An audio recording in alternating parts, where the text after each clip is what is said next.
Hi friends, welcome to Kodam talks. నేను మీ Balu. 2 October Gandhi పుట్టిన రోజు. అయితే దీని ప్రత్యేకత ఏంటిది అంటే ఈరోజు మద్య మాంసాలు తాగకూడదు అనేది, అహింసా మార్గాన్ని ఆచరించాలనేది ఆ యొక్క గాంధీ పుట్టినరోజు యొక్క ఉద్దేశం. అయితే మనము 200 సంవత్సరాలు బానిసల బతుకులు బతికిన మన బతుకుల్ని అహింసా మార్గాన్ని సాధించినటువంటి ఆ మహాత్ముని యొక్క గొప్పతనం గురించి మన పిల్లలకు చెప్పేంత సమయం మన దగ్గర లేదు. ఎందుకంటే 2 అక్టోబర్ రోజు మందు మధు మాంసాలు బంద్ ఉంటాయి కాబట్టి అడ్వాన్స్డ్గా వాటిని తెచ్చుకొని వాటిని అనుభవించడానికి మనకు సమయం సరిపోదు. ఇలాంటి దౌర్భాగ్యమైనటువంటి సమాజంలో మనం ఈరోజు బతుకుతున్నాం.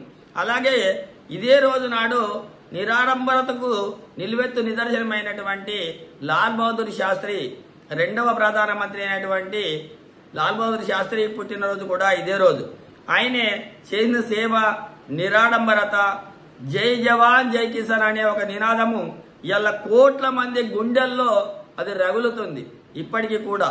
కాబట్టి మిత్రులారా, మన యొక్క పిల్లలకి మనకు భవిష్యత్తులో చేసిన సేవ గురించి పిల్లలకి తెలియాలి అంటే వారి చరిత్ర గురించి మనం ఆ సందర్భానుసారంగా కూడా పిల్లలకు చెప్పే ప్రయత్నం చేసినట్టయితే మనము కూడా అందులో భాగం పంచుకున్నట్టే. Thank you very much.